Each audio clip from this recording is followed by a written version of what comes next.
Terre de France, un parfum au service de notre pays. En vente sur la boutique de TV Liberté.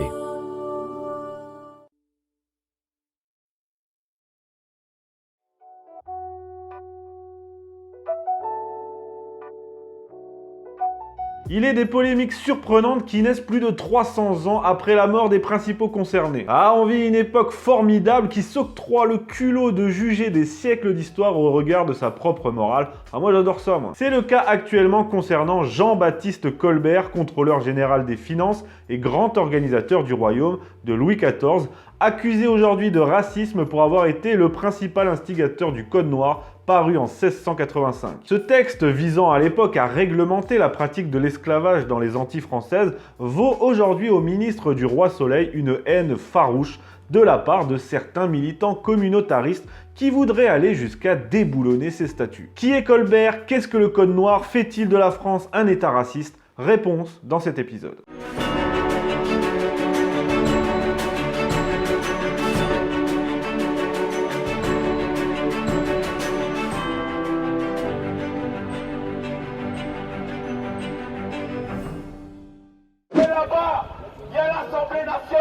Et devant l'Assemblée nationale, il y a la statue de Colbert, ce gros fils de pute. Ta gueule! Ah, j'adore.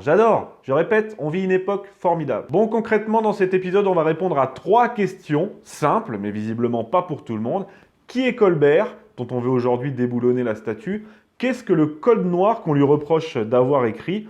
Et fait-il de la France un État raciste dont il faudrait effacer le passé? Alors pour commencer, Jean-Baptiste Colbert, vous le connaissez tous, il a été le contrôleur général des finances et le grand organisateur du royaume de Louis XIV. Successeur de Mazarin et de Fouquet, ce grand ministre a été chargé par le roi de codifier toutes les activités, je dis bien toutes les activités du royaume dans le but de permettre à l'État de contrôler tous les domaines de la société. Bon, rien que ça va faire hurler les libéraux, mais oh, un problème à la fois, hein, faites la queue. Il s'est attelé à réformer, ou du moins à codifier énormément de choses dans le royaume à partir de 1661.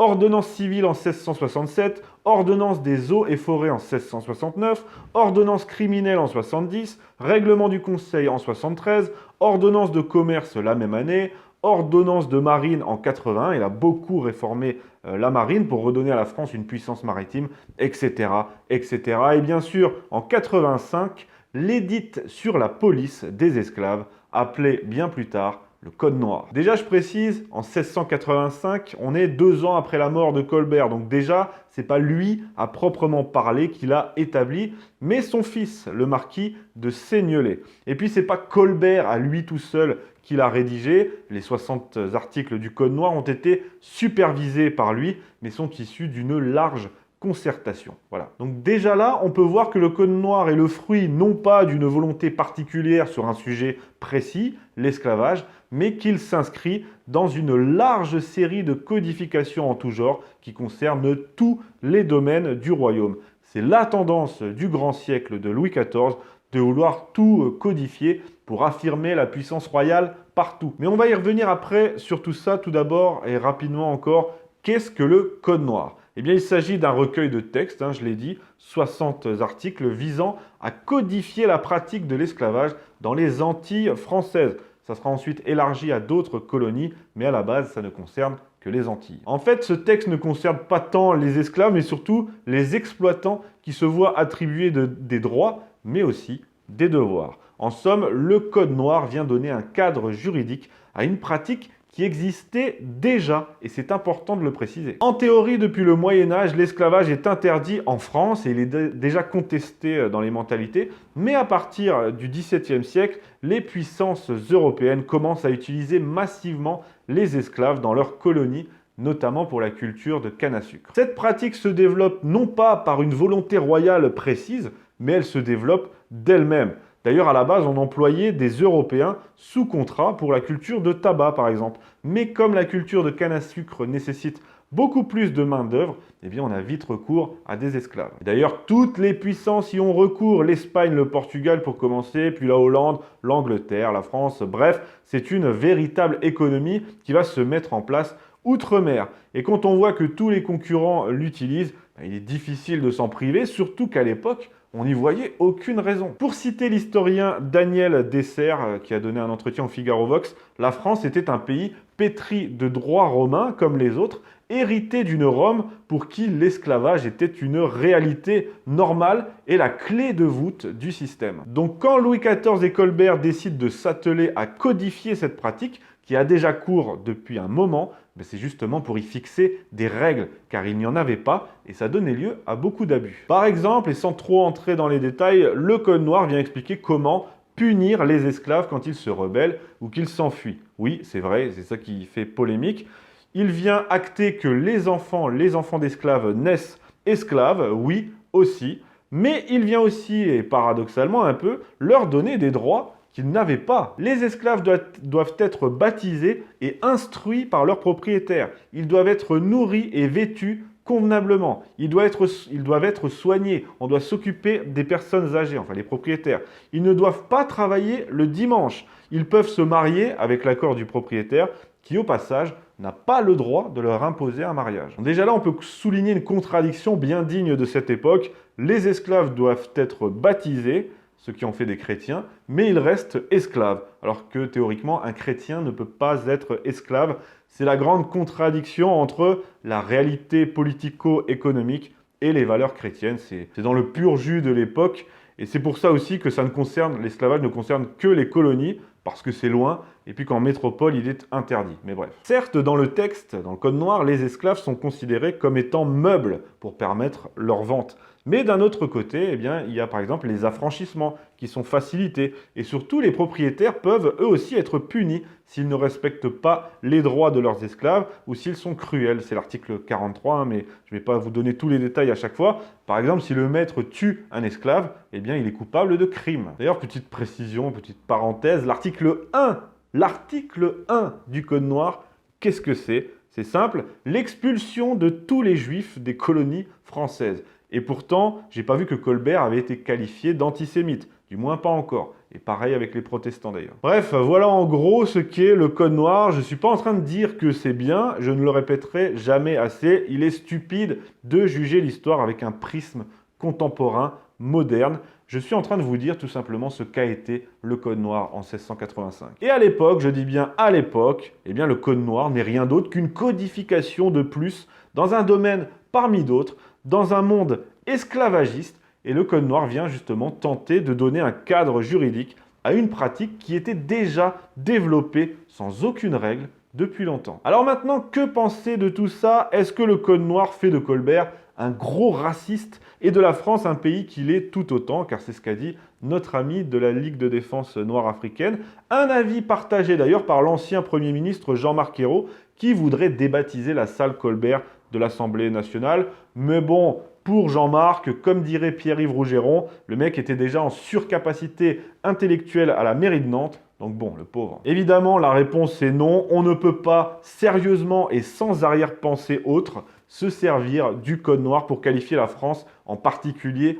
d'État raciste et conclure de même pour Colbert personnellement. C'est stupide. Parce que, une fois encore, il faut contextualiser, comme toujours en histoire. Et le contexte, quel est-il? Quel est-il ce contexte? Quitte à me répéter, le voici. 1. L'esclavage est déjà pratiqué dans les colonies sans aucune règle. Il est pratiqué depuis longtemps par toutes les puissances concurrentes de la France et il s'est développé un peu tout seul sans directive précise et intentionnée. 2. Nous sommes sous Louis XIV et le roi s'inscrit avec Colbert dans une politique de codification de tous les domaines du royaume avec pour objectif de les soumettre à l'autorité royale et puis aussi, il faut le dire, d'organiser l'impôt pour financer l'effort de guerre. Et troisièmement, vu que dans les colonies, l'esclavage se développe, les grands exploitants deviennent puissants et il n'est pas question de les laisser hors de l'autorité royale. Donc voilà le contexte. Et dans ce contexte, Colbert se retrouve face à 3 possibilités.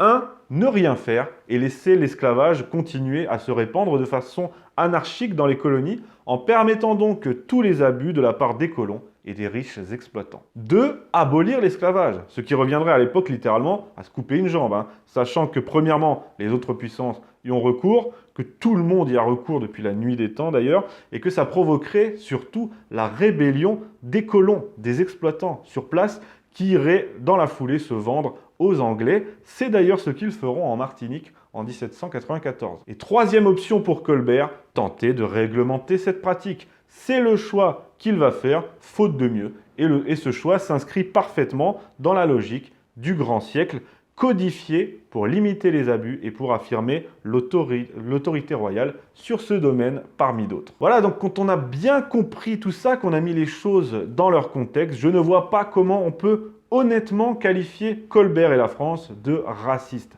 C'est simple, quand en 2020 on dit l'esclavage c'est pas bien, eh ben on n'a absolument rien dit. Ai-je besoin de préciser que l'esclavage a été pratiqué par absolument toutes les civilisations du monde, des Romains aux Égyptiens en passant par les Aztèques, les Grecs, les Arabes, les royaumes africains. D'ailleurs dans l'eau il y en a qui pratiquent encore l'esclavage aujourd'hui et bizarrement on ne parle pas de ça. Étrange, étrange, et je précise que je ne parle pas des Aztèques. Et pour ça, je vous renvoie à mon épisode de la petite histoire, qui est l'un des plus vus, si ce n'est le plus vu, et qui parle du tabou de la traite arabo-musulmane, la plus longue et la plus importante de l'histoire. Pourtant, personne n'en parle. C'est dommage, j'aurais bien aimé voir des manifestants aux cheveux bleus en Arabie Saoudite, par exemple. Ah, ça aurait été sympa. Bon, à la limite, vous pouvez toujours essayer, mais je vous le dis, je vous préviens tout de suite, vous risquez de vous prendre un vent de droits de l'homme derrière la nuque. Et ça fait pas du bien. Tout le monde dans l'histoire a déjà été esclave ou esclavagiste. C'est l'histoire de l'humanité. Et comme l'a récemment dit Éric Zemmour, si l'esclavage est un crime contre l'humanité, alors c'est l'humanité tout entière qui a commis un crime contre elle-même. Et c'est vrai, et ça souligne bien le grotesque de ces revendications. Condamner Colbert et le grand siècle avec un regard moral d'aujourd'hui est stupide. Je le répète, la sensibilité de Colbert, tout comme celle d'un empereur romain ou d'un empereur chinois ou ce que vous voulez, n'est pas la nôtre. Tout s'inscrit dans un contexte historique et philosophique. Et si on commence à vouloir déboulonner des statues pour des raisons morales, et bien dans ce cas, autant tout raser. Et justement, et si le but de ces gens-là n'était pas de tout raser? En fait, je pose la question, mais je connais déjà la réponse. Car si on regarde la chose d'un point de vue, disons, réaliste ou nietzschéen, et là je vous renvoie au récent livre de mon ami Julien Rochdy sur le sujet, et bien c'est plus du tout la même histoire. En toutes circonstances, quand quelqu'un réclame quelque chose au nom de la morale ou de ce que vous voulez, demandez-vous à qui cela profite, quelles sont ses raisons, ses motivations et son but final. Concrètement, et là c'est comme l'a dit Julien, ces militants communautaristes, ce qu'ils veulent, ce n'est pas la justice, pourtant ils la réclament, c'est le pouvoir. Car s'ils voulaient véritablement la justice, eh bien leur demande serait soit rejetée au nom de tout ce que je viens de vous expliquer, la mise en contexte historique, soit leur demande serait acceptée de raser les statues, mais dans ce cas, encore une fois, on rase tout. On rase pas que la statue de Colbert, on rase Rome, on rase Paris, on rase Athènes, on rase Pékin, Lima, Istanbul, on rase les royaumes africains, tout. Évidemment, cette éventualité est grotesque et ils le savent très bien. Leur action est totalement politique. Et s'il existe des responsables politiques assez lâches pour s'incliner devant ces revendications, eh bien ce sont eux qui sont et seront une honte au regard de l'histoire.